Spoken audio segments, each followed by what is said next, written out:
V.S. Naipaul, um indiano, descreve a Índia como uma civilização ferida, paralisada por suas crenças religiosas. Essa religião complexa e contraditória, conhecida como hinduísmo, promove a adoração de homens de Deus iluminados chamados gurus. E de inumeráveis ídolos.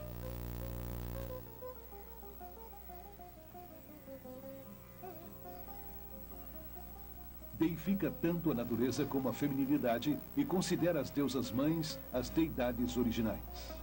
Incrivelmente, o Ocidente se volta hoje para as superstições do hinduísmo em busca de esperança. A religião que serviu para destruir a Índia infiltrou-se agora em todas as áreas da sociedade ocidental. Afirmando que não é uma religião, mas sim uma ciência, está transformando as mentes, a ciência, a medicina, os meios de comunicação, a política e a igreja. O hinduísmo se torna mais atraente quando se veste com a terminologia cristã e conseguiu assombrosamente fazer-se passar como o último pensamento cristão.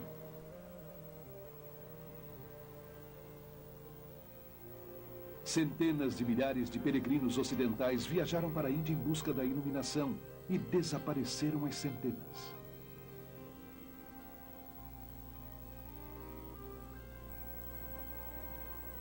Frequentemente são destruídos pela loucura e perversão dos mesmos gurus que adoraram e consultaram em busca da salvação. Hoje em dia, centenas desses homens de Deus declarados estão invadindo o Ocidente.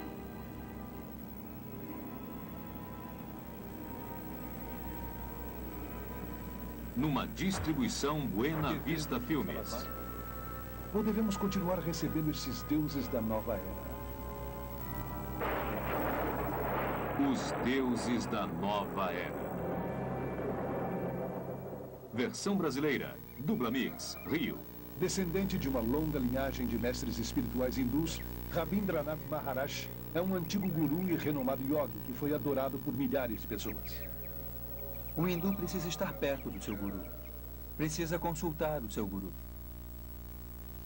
Ele chega a ver o seu guru como o único meio de salvação.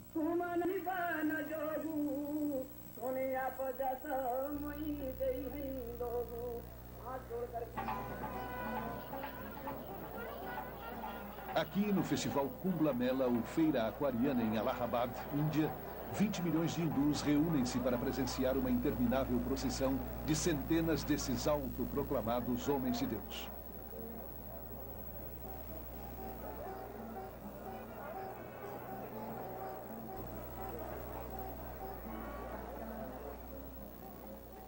Até mesmo o pó sob os pés desses gurus serve aos discípulos como ajuda em sua busca pela salvação.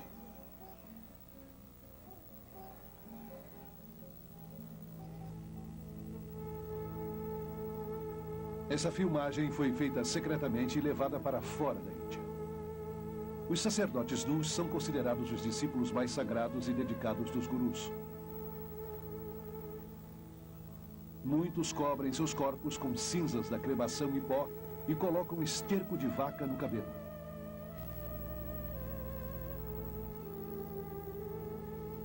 Outros estão armados e são dependentes de misturas de drogas extremamente potentes.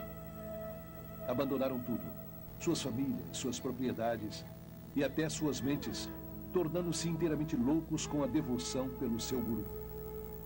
O guru é nosso melhor amigo, filósofo e guia e mostra o caminho até Deus. Sendo assim, na Índia, nós o reconhecemos como um poder divino equivalente ao de Deus. Se pudesse estar perto do amado mestre e presenciasse seu amor, a compaixão, a humildade, a graça, a generosidade, ninguém em sã consciência duvidaria que este é o Deus que caminha, fala e vive na terra. Vocês que entrevistaram este senhor saibam que se trata de Deus. Para o hindu, o guru é o único que importa. O guru é o seu senhor, é o seu mestre, seu salvador, e é até maior do que Deus. Sim, o guru é maior do que Deus. Prabhu Guptara nasceu e foi criado na Índia, e atualmente é jornalista e comentarista de notícias em Londres. Os gurus vêm para o Ocidente por 2 motivos. Primeiro, para converter as pessoas a se tornarem seguidores de sua religião e, em alguns casos, da religião deles. Em segundo lugar, porque dizem que têm algo a oferecer. O que os gurus têm a oferecer é uma família, uma comunidade a qual pertencer. Algo que eles não têm. Milhares de pessoas que procuram algo mais em suas vidas, a maioria procedente de famílias instáveis e, portanto, já emocionalmente feridas, se convertem em vítimas dos gurus. O Dr. Os Guinness, um estudioso de Oxford e orador mundial, é autor do best-seller Pó da Morte. Um dos maiores anseios do mundo moderno é por um sentimento de aceitação, de pertencer, de sentir em suas vidas uma estabilidade em seus mundos, e as pessoas não encontraram no Ocidente e sentem falta disto. E reagindo contra este lado, estão caindo nos braços do Oriente, sem se fixar muito nele. Carol Matriciana é jornalista e autora do livro Deuses da Nova Era. Nascida e criada na Índia, ela se mudou para Londres em 1973, onde se tornou uma das autoridades mais importantes na Inglaterra sobre novos movimentos religiosos. Nas comunidades religiosas da Índia, conhecidas como ashrams, não existe lugar para as crianças. E aqui no Ocidente, os gurus geralmente não aceitam o peso e a responsabilidade das crianças, porque distrai os pais em sua devoção a ele e à sua causa. E o resultado mais doloroso da invasão dos gurus no Ocidente é o mal que fazem às crianças. Aqueles que não têm outro remédio além de viverem dentro do ashram, já que seus pais decidiram seguir o guru, separados dos seus pais e afastados dos demais parentes, tornam-se uma propriedade da comunidade. Perdem sua individualidade e sua identidade, são segregados da sociedade. O pastor Frederick Hack escreveu mais de 30 livros sobre vários cultos e é a maior autoridade alemã sobre os novos movimentos religiosos. As crianças que entram para o culto são educadas apenas para seguir as ordens de seus líderes. Nunca experimentam a liberdade. Nunca experimentam uma vida responsável, onde podem tomar suas próprias decisões, onde podem seguir a sua vontade. Eu tomei conta dessas crianças e as levei ao parque quando viam pessoas normais, se assustavam porque não tinham a aparência dos devotos, não raspavam a cabeça e não usavam túnicas. Ed Sonessey é um antigo membro da Sociedade Internacional de Consciência de Krishna, conhecida como Movimento Hare Krishna. Durante 3 anos, foi o editor-chefe de sua revista De Volta à Divindade. Por que uma organização ia querer dividir uma família desta maneira? Pelo que eu sei do funcionamento do culto, é uma questão de controle. Aquilo que está dividido será vencido. Segundo Bhagavad Gita, que é um dos documentos mais importantes do hinduísmo, o discípulo não só deve adorar e venerar o guru como um deus, mas submeter-se a ele com todas as suas posses. Muitos dos gurus que conheço no Ocidente são muito ricos. Os gurus estão mais interessados em discípulos brancos do que em discípulos indianos. Principalmente porque obtêm mais dinheiro dos brancos.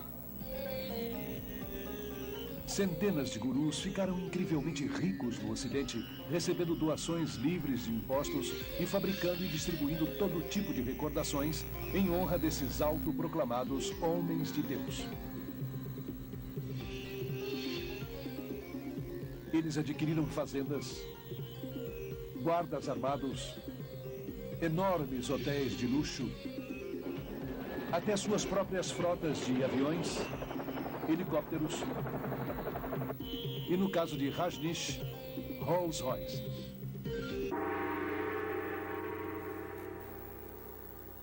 A hipocrisia dos gurus é diabólica, pois criticam o materialismo e a comercialização do Ocidente. Convencem os seus seguidores que o não materialismo os elevará na escala espiritual. Estes deuses da nova era vão rindo no caminho até o banco. Sei de grupos envolvidos em tráfico de drogas, contrabando, prostituição e na compra e venda de armas. Tudo para obterem dinheiro para o guru. Se precisam dizer que estão ajudando a fundação das crianças cristãs ou o Exército da Salvação, ou que usam o dinheiro para procurar homens desaparecidos em ação no Vietnã, eles dizem, para obterem dinheiro eles fazem qualquer coisa, porque acreditam no que o guru lhes disse, que o fim justifica os meios. O hinduísmo ensina você a matar aquela voz da consciência interior que diz que existia alguma coisa errada. Ensina que não há pecados. Isto pode ser visto na forma como os gurus e seus discípulos justificam o crime, a violência, o roubo, a corrupção e negócios fraudulentos, todos realizados em nome do engano divino. Outro perigo que se pode ver no pensamento oriental é do tipo sincretismo e a dificuldade em se fazer distinções, de modo que transcende não apenas ao bom e ao mal, mas isso e aquilo. E acho que é importante esclarecer que há distinções, não só entre o certo e o errado, mas em tudo, para podermos pensar com clareza. Cat, uma discípula de Maharishi Mahesh, yogi por 15 anos, foi professora e administradora de meditação transcendental conhecida como MT. A filosofia do hinduísmo é bastante relativa. Não há normas morais absolutas que devem ser seguidas. Seu consenso de bem e mal podem mudar segundo o seu nível de consciência. Pode chegar a ficar tão completamente sob o poder desta pessoa que se recusa a pensar ou é incapaz de pensar. Perde a capacidade de tomar decisões, por menores que sejam, em todas as áreas da sua vida. A liberdade no Oriente é a liberdade da individualidade. Portanto, é uma liberdade isolada que não considera o homem, e muito no pensamento oriental. É como uma névoa que cai, ou é descrito como um abraço que ignora as diferenças. Isso é parte do mundo de ilusões, e a meta é separá-lo totalmente dele. E assim não há consciência, digamos, da ação social ou compaixão, ou uma preocupação pela justiça no mundo. Pelo contrário, se fizer isso, estará interferindo com o karma de uma pessoa. Eles acreditam que quando uma pessoa sofre, é uma consequência da lei do karma. Porque fez alguma coisa muito pecaminosa nesta vida ou na vida passada. Então há muito pouca compaixão. Ellen é a porta-voz da organização Brahma Kumaris Raja Yoga, que é totalmente administrada por mulheres e que controla 800 centros em 40 países. Sentimos que a causa do sofrimento está dentro de nós e para que as pessoas experimentem a paz dentro de si mesmas, ensinamos cursos de meditação. Eles procuram escapar do sofrimento, adormecendo suas emoções e compaixão pela meditação.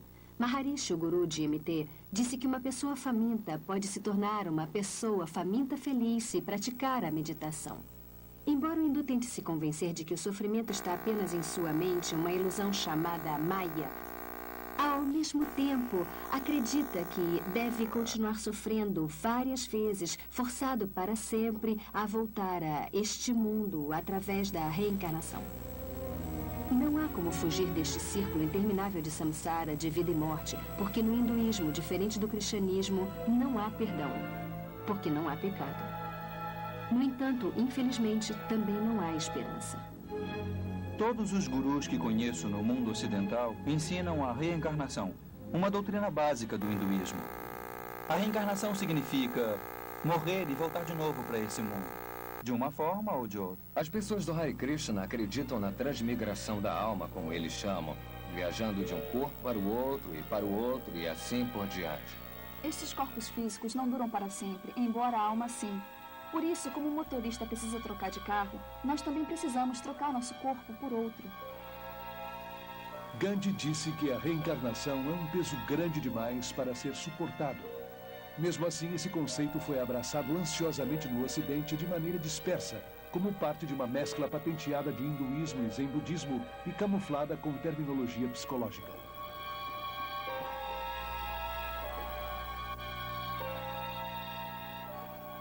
Esta religião da nova era é promovida através de milhares de redes mundiais e centenas de reuniões imensas, como este Festival da Mente, Corpo e Espírito, que é realizado em Los Angeles. Este festival, que já é internacional, começou em Londres em 1977 com Graham Wilson. Explica a interpretação da reencarnação da nova era como uma evolução progressiva para um tipo de humanidade melhor. O fato é que nós não nos reencarnamos como uma alma individual dentro de um novo corpo, mas sim como uma consciência coletiva de almas. E acho que é por isso que temos muito mais acesso a informações do que percebemos. Ou se acredita na reencarnação ou na ressurreição. As duas não podem ser verdade ao mesmo tempo. Há aqueles que acreditam que Jesus foi uma reencarnação de Krishna ou Buda, ou algum outro grande mestre do passado. Mas só que a Bíblia nega totalmente isso. Até o início dos anos 60, apenas uma pequena elite do Ocidente acreditava na reencarnação. Hoje em dia, esta crença é aceita por quase 25% dos americanos e por cerca de 50% dos europeus. Igualmente, a yoga era praticada principalmente por um grupo de ocultistas na América e na Europa. Hoje, 19 milhões de americanos e muitos outros milhões na Europa estão ativamente envolvidos em algum tipo de meditação oriental. No total, 60 milhões de americanos incorporaram as filosofias orientais em sua visão do mundo. A Bíblia ensina que Jesus veio de uma vez por todas. Quando morreu, ele não reencarnou, ele ressuscitou. Está assinalado que todos os homens morrerão uma vez. E depois da morte virá o julgamento de Deus. Eu pude notar que, no mundo ocidental, a reencarnação se tornou uma moda. No entanto, na Índia e na Ásia em geral, a reencarnação não é uma moda, mas uma forma de castigo. Dentro do hinduísmo, a reencarnação é considerada um conceito terrível. O propósito da religião hindu é, de algum modo, tentar escapar do interminável círculo da vida e da morte. E os meios pelos quais se valem para sair desta cilada sem esperança é através da prática da yoga. A yoga remonta ao deus hindu Shiva, que é chamado Yoga-Shiva, significando Senhor da Yoga. Encontra os ensinamentos da yoga em várias escrituras hindus mais importantes. Krishna, um dos muitos deuses hindus, foi um precursor da yoga. Também mencionam a yoga na Gita como o melhor meio para se obter a salvação. A palavra significa basicamente yuko, união. A meta do hindu é estar unido com Brahma. Brahma é o conceito hindu de Deus, o todo, o absoluto. A yoga, em suas muitas formas ocidentalizadas, é também a alma do movimento Nova Era, que adotou as crenças e metas básicas do hinduísmo. Apesar da aparente variedade e de centenas de escolas de yoga competitivas, todas as formas vêm da Índia e conduzem ao oculto, embora muitos ocidentais não tenham consciência disto. As técnicas da yoga incluem exercícios de respiração ou prana, posições chamadas asanas, dissolvendo a mente como leia, poderes psíquicos chamados siddhis, cantos repetitivos chamados mantras e o culto deliberado da magia negra conhecido como Tantra. Em minhas viagens pela Índia, eu encontrei vários ocidentais que se integraram ao hinduísmo e começaram a seguir gurus hindus como resultado de uma simples iniciação em uma aula de yoga.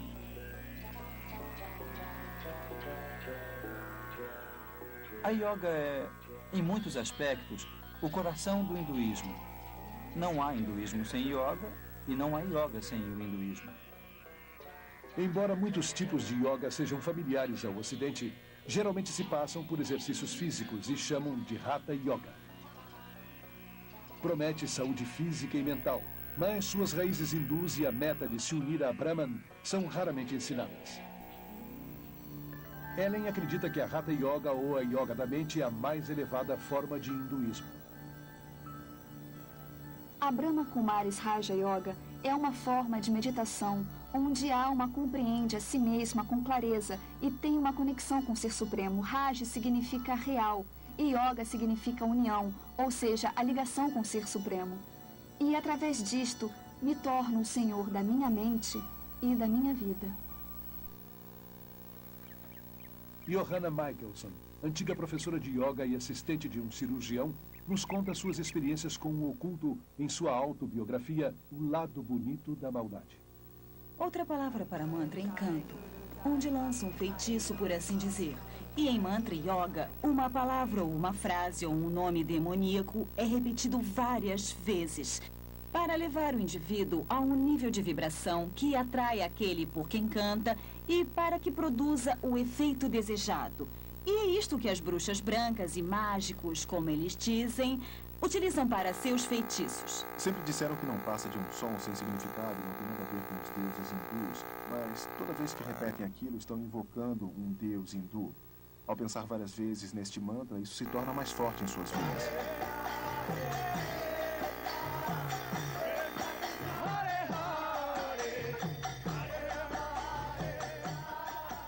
O canto diz Hare Krishna, Krishna Krishna, Hare Hare. Hare Rama, Rama Rama, Hare Hare. 108 mantras de uma só vez e eles cantam 16 vezes por dia. Precisam de 2 horas para fazer todos os dias. E essa é a exigência mínima que o guru impõe a eles. Usam às vezes como hipnose ou lavagem cerebral, porque cada vez que tem um problema ou enfrentam uma confrontação, você se retira para a segurança do canto em vez de pensar em resolver o problema em si. George Harrison, dos Beatles, converteu o Mantra Yoga em algo aceitável para o mundo através de sua música My Sweet Lord, onde ele incorporou o canto a um deus hindu Hare Krishna, simultaneamente com a palavra bíblica Aleluia.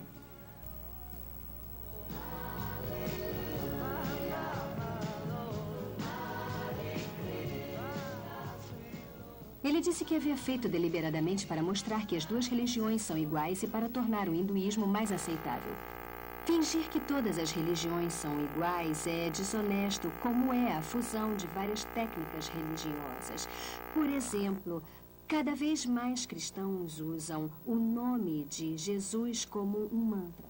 Sustentam que é uma ferramenta para levá-los à presença de Deus. Jesus disse que a oração repetitiva não é aceitável para Deus.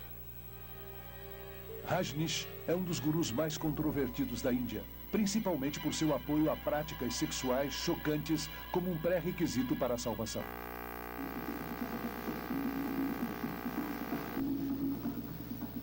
Seu tipo de yoga, chamado de meditação dinâmica, é uma combinação de hinduísmo e psicoterapia da nova era.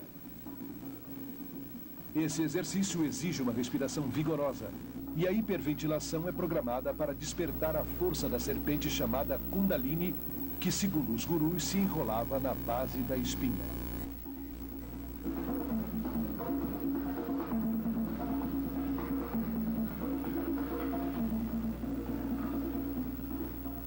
Fiz meditação dinâmica todos os dias.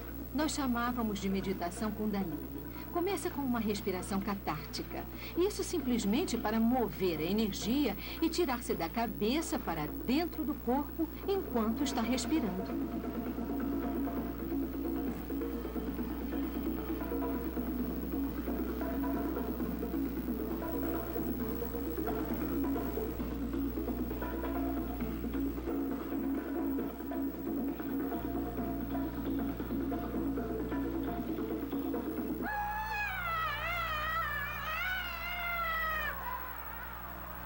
A fase seguinte, a fase dinâmica da meditação, é como se fosse uma criança pequena e pudesse ter um ataque de raiva.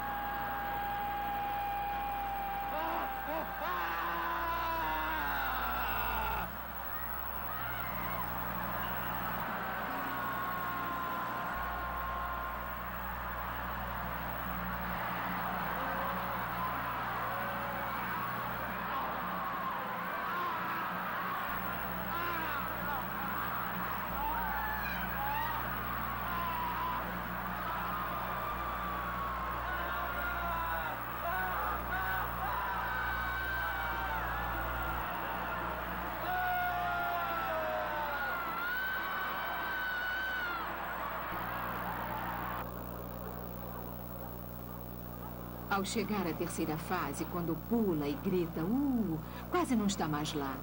Por isso é muito difícil se lembrar do que acontece quando está lá. Acho que o mais próximo que eu poderia associar seria com a falta de consciência. Chega a um estado onde sua mente sai de seu corpo. Seu corpo está pulando sem parar. Sua voz está gritando, mas não é você que faz isso. Torna-se um com a energia.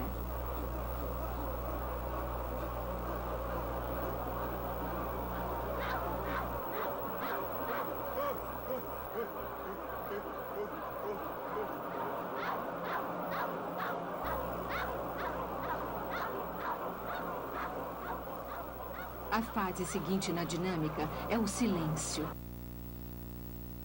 Alguém grita "pare" quando está fazendo o cartaz há 30 minutos. Depois de ter estado fazendo movimentos incríveis durante tanto tempo, e então só paz e silêncio. A mente para e você se sente unida com todo o universo.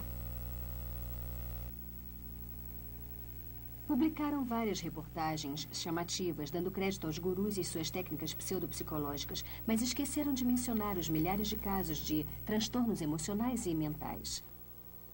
Loucura, suicídios, golpes, crimes, estupros que aconteceram em vários centros de gurus por todo o mundo. É alarmante ver que estas técnicas perigosas para a iluminação são utilizadas em psicoterapia, seminários de autoajuda e até mesmo foram aceitas em várias igrejas protestantes e católicas e em seminários. Uma das yogas de mais rápida aceitação no mundo ocidental atual é o Tantra, oferecida sedutoramente como um meio exótico para ampliar suas experiências sexuais. Como todas as yogas, foi criada para provocar possessão pelos espíritos hindus e assim podem romper a corrente da reencarnação. Tantra Yoga é a expressão máxima do hinduísmo. É a magia negra também chamada de branca, em que Shakti, a força Kundalini, é excitada. Os poderes psíquicos que acompanham estão em plena expansão e o indivíduo, de acordo com suas preferências pessoais, pode canalizar esta força para a magia negra, o que inclui o direito de meditar sobre cabeças decepadas, cabeças humanas na Índia e comer pedaços de carne e as partes não consumidas, nas cremações e outras práticas horripilantes, ou podem utilizar o que chamam de magia branca. Uma parte dela em que usam este poder, esta força, para curar em benefício da humanidade, por assim dizer.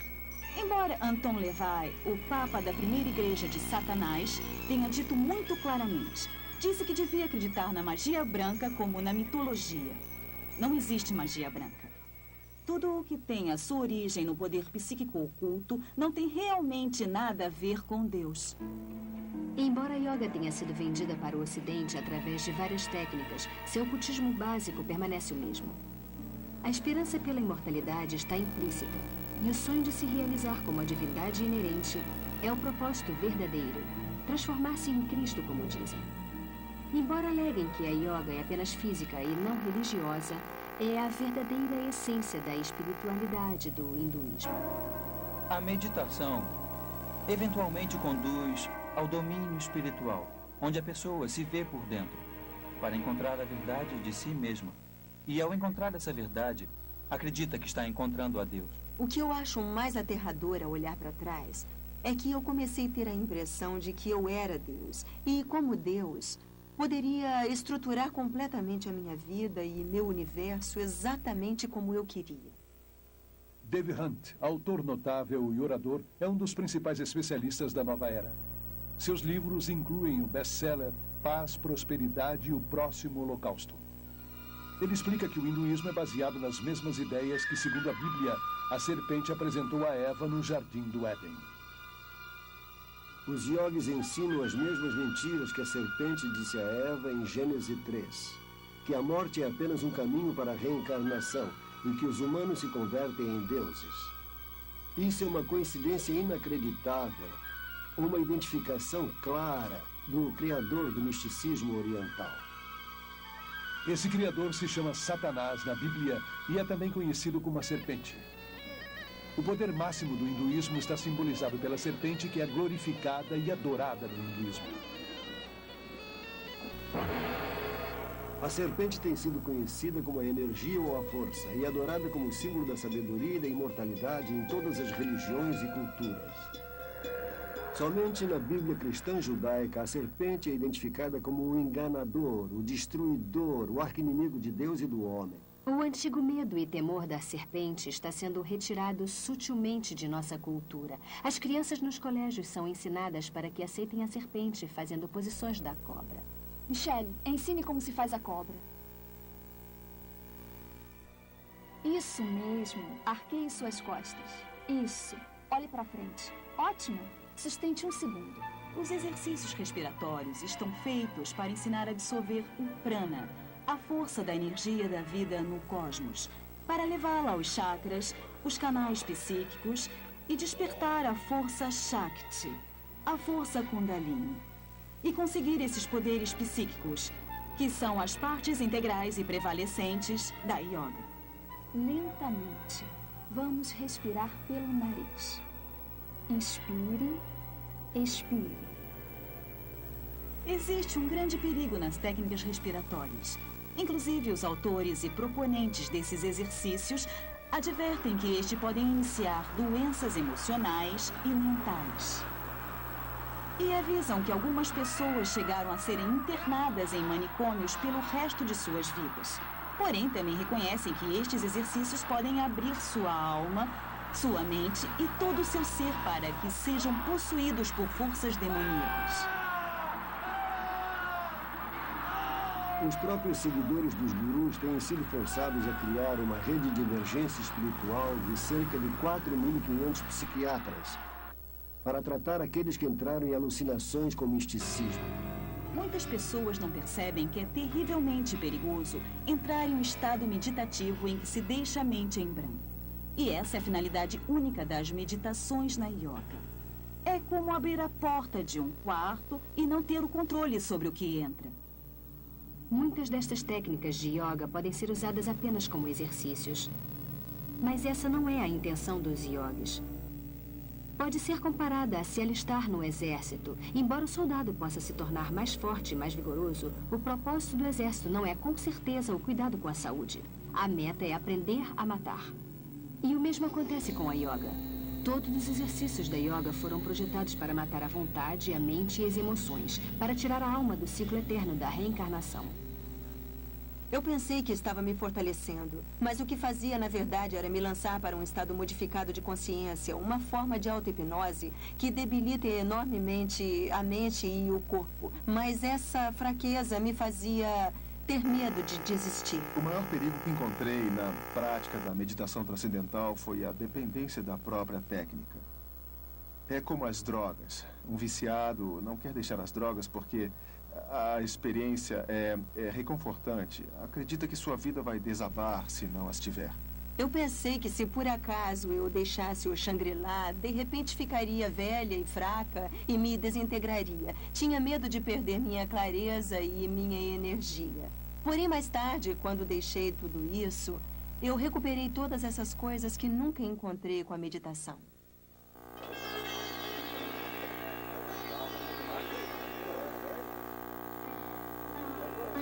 Embora antes fosse uma religião apenas para os indianos, o hinduísmo se tornou radicalmente evangelista, adotando os princípios dos missionários cristãos que introduziram reformas culturais e sociais na Índia. Em 1966, em uma conferência hindu internacional, os principais hindus planejaram uma estratégia para converterem o mundo.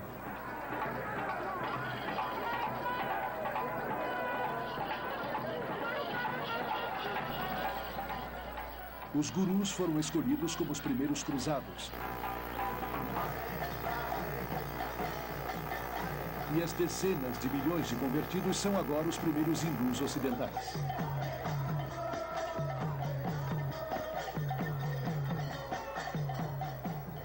Na Conferência Mundial de Hinduísmo de 1979, um porta-voz declarou que nossa missão no Ocidente havia sido... O hinduísmo está se transformando na religião mundial dominante e o fim da cristandade está se aproximando.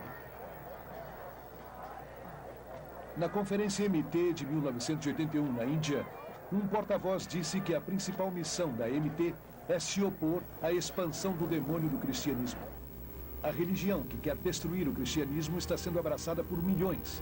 Inclusive muitas das igrejas atuais que ingenuamente sucumbem à propaganda espiritual e se tornam inconscientemente discípulos dos deuses da nova era. Por trás da campanha agressiva para o domínio mundial do hinduísmo está uma organização secreta chamada Vishva Hindu Parishad. É a organização missionária do hinduísmo. O parágrafo 4 de sua Constituição diz que sua meta é estabelecer uma ordem de missionários, tanto leigos como iniciados, com o propósito de propagar a dinâmica do hinduísmo. A revista hindu Vishva Parishad claramente estabelece que os professores de yoga por todo o mundo são os missionários de frente da religião hindu. Até mesmo os professores ocidentais podem não perceber que estão sendo usados pelos líderes hindus da Índia. Porém, estão. O plano de Vishva Hindu Parishad para converter o mundo ao hinduísmo criou milhares de redes mundiais da nova era, com dezenas de milhões de convertidos trabalhando juntos por um novo governo mundial. Através da nova aparência da yoga, a mente ocidental está sendo sistematicamente condicionada a aceitar um ponto de vista neopagão do mundo combinado com o pensamento da nova era. Essa afirma oferecer mais integridade, autoconfiança, boa vontade, liberdade e diz ser a verdadeira alternativa para a mente estreita do cristianismo. A yoga é parte de nossa sociedade atual. Está sendo vendida como uma técnica para relaxamento, para aliviar a tensão, ser brilhante e mais bonito. O mundo glamuroso da individualidade fomenta a yoga, a meditação e as técnicas de visualização como os meios para se obter um corpo, uma mente e um espírito mais bonitos e mais sãos. Existe uma espiritualidade, mas com um significado antibíblico. Mesmo o relaxamento se tornou uma busca espiritual do chamado potencial total por meio de massagens holísticas, tanques de isolamento e outras centenas de técnicas na nova era. A maioria dos centros dos jovens cristãos por toda a América oferece aulas de yoga e quase 2/3 de todas as universidades e faculdades oferecem yoga como uma parte de seu programa de estudos. Muitas pessoas que eu conheci que praticam yoga me disseram que elas praticam por benefícios físicos. Mesmo assim, qualquer hindu lhe dirá que não existe nenhum yoga que tenha uma dimensão puramente física. Os exercícios de yoga não foram projetados para aptidão física, mas para realinhar a força da serpente dentro do corpo, para alcançar o estado divino. É o yugo, que significa yoga com Brahma. Quem quiser se manter em forma deve procurar praticar exercícios apropriados e não yoga. Muitos hospitais têm suas próprias aulas de yoga e meditação para ajudar a reduzir a tensão dos pacientes, médicos e enfermeiras. Médicos e dentistas que nunca pensariam em promover o cristianismo ou o judaísmo por se tratarem de religiões, estão inconscientemente envolvendo seus pacientes em práticas hindus. Além de promover a yoga, as revistas sobre educação física e saúde favorecem as escolas de vegetarianismo, uma prática essencial do hinduísmo. Um exemplo extremo é a macrobiótica, que tenta a manipulação espiritual através da dieta. Maharishi disse uma vez que o vegetarianismo era a forma mais alta de dieta. É essencial para se ter experiências profundas com a meditação. Eu abandonei minha vida de maldade. Em outras palavras, matar e comer carne de animais. Sou um vegetariano rígido, como Deus ordenou. Deus não ordenou vegetarianismo. Jesus não era vegetariano.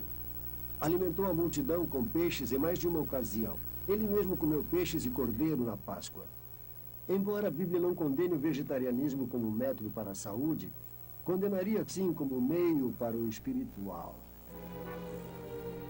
As lojas de alimentos dietéticos são as principais frentes para o recrutamento das organizações gurus. E são os principais distribuidores da literatura da nova era. Milhares de médicos, quiropráticos e dentistas são impulsores entusiasmados da medicina holística da nova era. Esses praticantes da nova era estabelecem como premissa que o tratamento do corpo deve começar com o tratamento da mente e do espírito. Essas terapias utilizam técnicas numerosas, a maioria das quais envolve a alteração da consciência ou hipnose. Formando parte do oculto, a hipnose se transformou na ponte principal entre o hinduísmo e a ciência moderna. A hipnose cria o mesmo estado de inconsciência que se experimenta com as drogas ou com a yoga.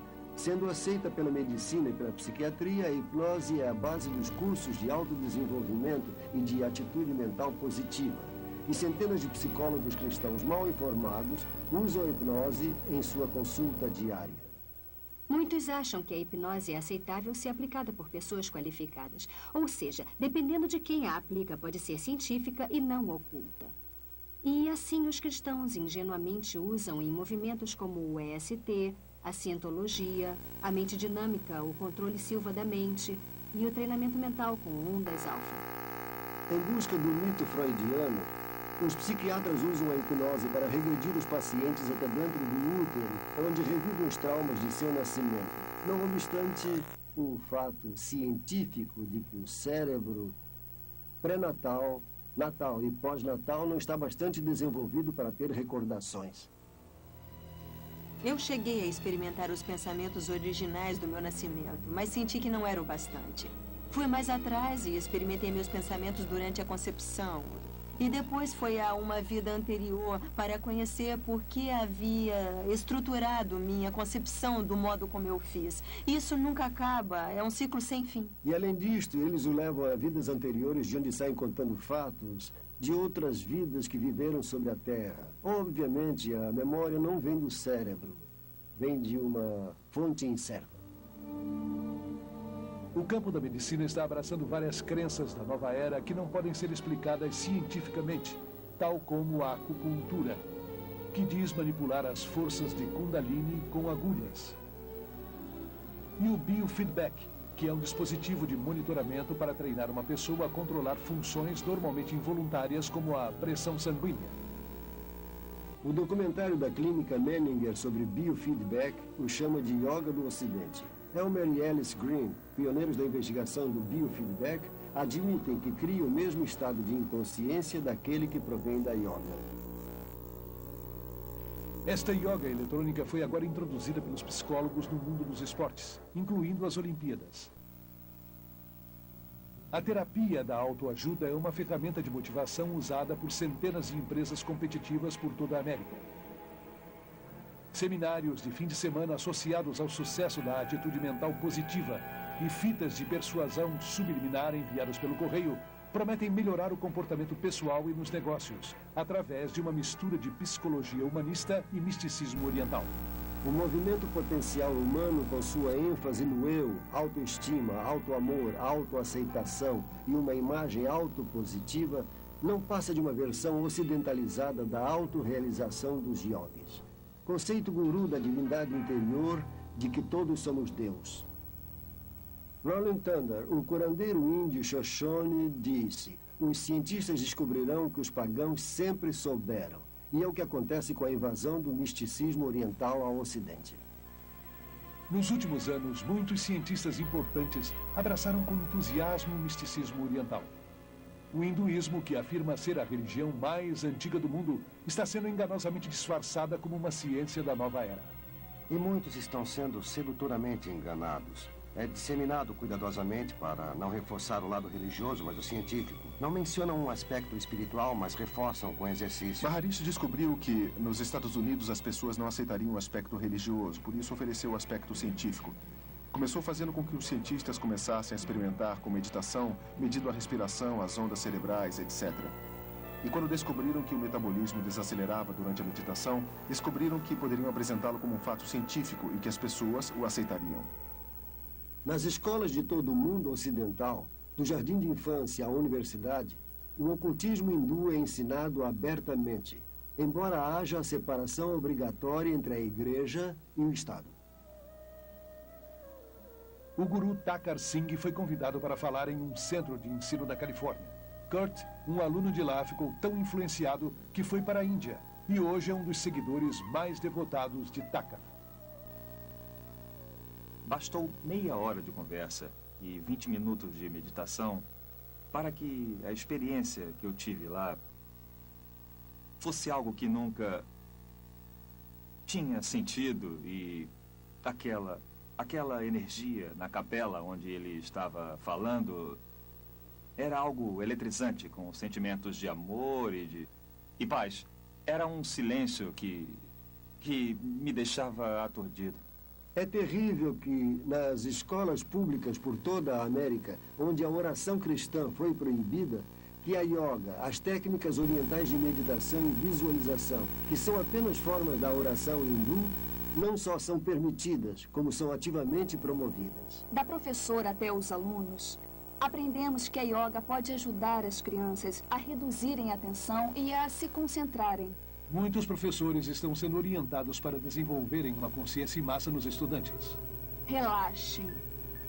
Todos vamos levantar as mãos bem lentamente. Ensinam as crianças a abandonarem sua faculdade crítica e centralizarem-se em seus sentimentos intuitivos e experiências. Relaxem. Apenas relaxem. Imaginem que estão na ponta de uma nuvem, suave e fofa. E todos estão bem relaxados, confortáveis. Vejam o céu azul em suas mentes. Estamos criando uma geração de crianças sob o bombardeio dos desenhos animados e televisão e papéis de fantasia em vários jogos em que dizemos que o oculto e a filosofia oriental são maravilhosos. Não algo a terem medo, não algo feio ou perigoso, mas sim algo bonito com criaturas adoráveis reptilianas com grandes poderes psíquicos que estão levando estas crianças a uma aceitação de coisas que são perigosas além da compreensão de qualquer um. Uma criança pode entender o lado bom e o lado ruim da força. E entender a força é entender a base do hinduísmo. George Lucas, criador da série Guerra nas Estrelas, é na vida real um grande devoto da força que diz: pode permitir que qualquer um leia mentes, veja o passado e eventos futuros, levite e entre no mundo interior da energia psíquica. Os gurus orientais, os ocultistas, os cultuadores de cada seita tomaram palavras da Bíblia e tomaram a liberdade de redefini-las de acordo com suas pressuposições básicas. Deus se tornou não uma pessoa individual, um espírito com quem temos uma relação pessoal. Através de seu Filho Jesus Cristo, mais uma força impessoal. Jesus não é mais o caminho, a verdade e a vida, mas um avatar que mostra um dos muitos caminhos na direção de Deus. Jesus Cristo foi um mestre iluminado. Jesus Cristo foi o grande mestre, como o nosso mestre hoje. A palavra feito carne, como diz a Bíblia. Jesus mesmo nos avisou que nos últimos dias muitos chegariam afirmando serem Cristo e o Messias. Cada ser humano é pacífico por natureza, puro por natureza, bom por natureza. E a qualidade diabólica é um estado anormal. Então, na meditação, é isso que praticamos, nos concentrando no alto divino puro, que é o nosso estado verdadeiro. Se o ser humano é inerentemente bom, então por que mente, engana, rouba e luta? O que temos de bom dentro de nós não basta para nos afastarmos da maldade. Portanto, buscar a salvação de dentro é busca no local errado.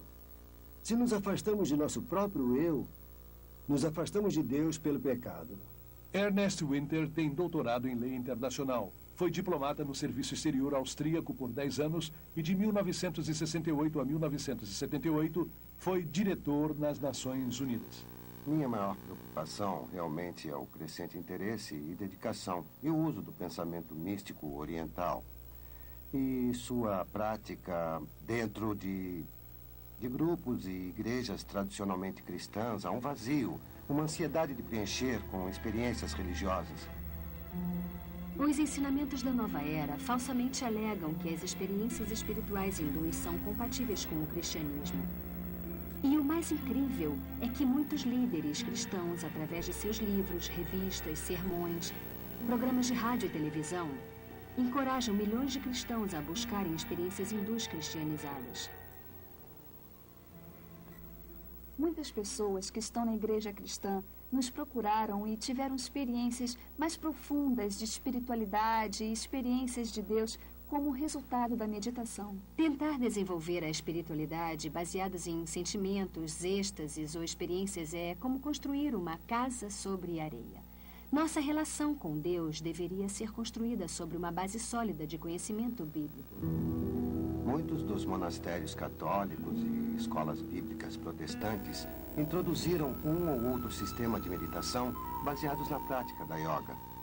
Uma grande quantidade de pessoas da igreja Em especial, líderes, alguns líderes das igrejas e denominações veem com esperança o misticismo oriental que traz a promessa de uma nova vida a um corpo morto.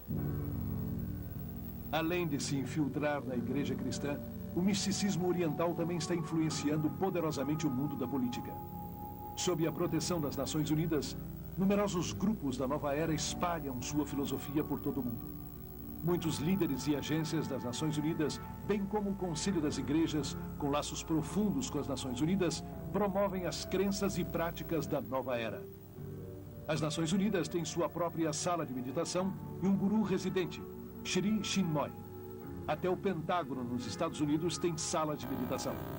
Nesta crescente conscientização de compartilhar a divindade e procurando um líder que guie a todos para este novo céu, as Nações Unidas têm um papel importante, já que é o sistema de apoio. Qualquer grupo que se reúna para discutir essas questões deverá estar ansioso e disposto a ter o patrocínio das Nações Unidas. Muitas noites, o edifício das Nações Unidas está sendo usado para palestras, conversas, meditações, iluminações, como conseguir um mundo melhor. Pedem aos líderes que meditem e participem, pois isso é parte da instrução ou lavagem cerebral. É tudo parte de um condicionamento para uma visão do novo mundo e da nova era. O sistema guru na política é muito perigoso para a nossa sociedade democrática. Trará, no final, a perda da liberdade, a perda da segurança e um grande perigo para a humanidade. Acredito que o guruísmo está preparando o mundo para o fascismo político também. Na verdade, estamos nos preparando para nos entregar a uma autoridade de tal forma que quase não percebemos. Agora mesmo, estamos sendo inundados por aqueles conceitos orientais. Conhecimento, estados de consciência, glória, reencarnação, energias, vibrações, todos esses termos que se tornaram tão frequentes na linguagem ocidental. Estamos modificando nossas mentes e nossa forma de pensar. E essa mudança que está surgindo nos coloca em um estado mental, por assim dizer, que prepara nossas funções intelectuais para essa rendição.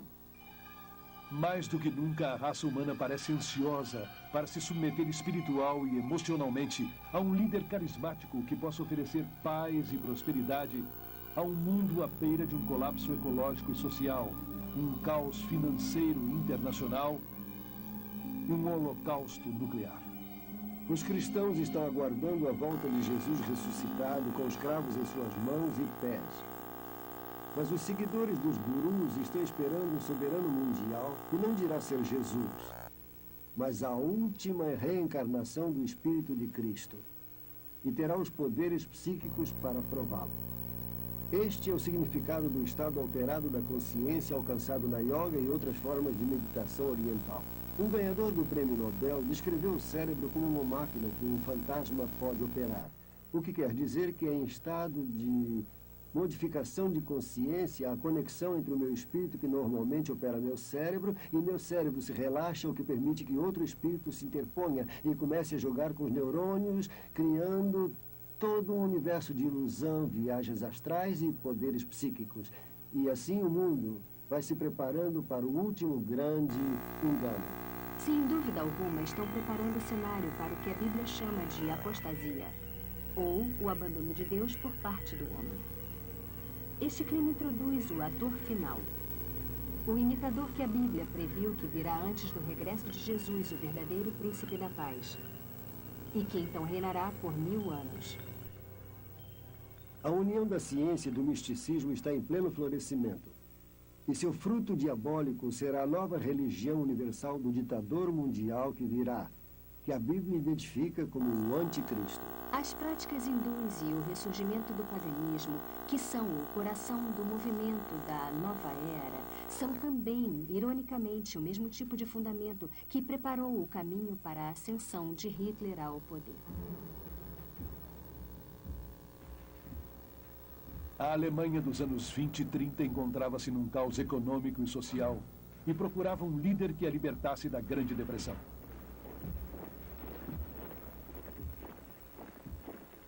O homem que ofereceu uma esperança foi Adolf Hitler, que assegurou haver sido escolhido por Deus para guiá-los durante 1000 anos de paz e prosperidade. Seus poderes hipnóticos manipularam toda a nação para que entregassem suas mentes. Obcecado com o oculto, Hitler tirou muitas de suas ideias extravagantes do hinduísmo. Transformou a suástica em seu próprio símbolo, um símbolo hindu de poder que se encontra em muitos templos atuais da Índia.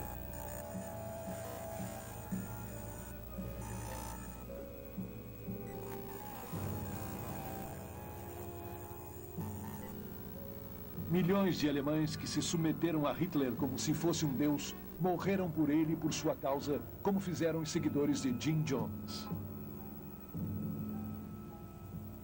O ressurgimento mundial do hinduísmo, misturado à psicologia e disfarçado com auto-melhoramento, auto-hipnose, seminários de atitudes mentais positivas, visualização, cursos de técnicas e dinâmica da mente, tornaram o mundo de hoje mais suscetível ao engano espiritual do que a Alemanha que aceitou Adolf Hitler.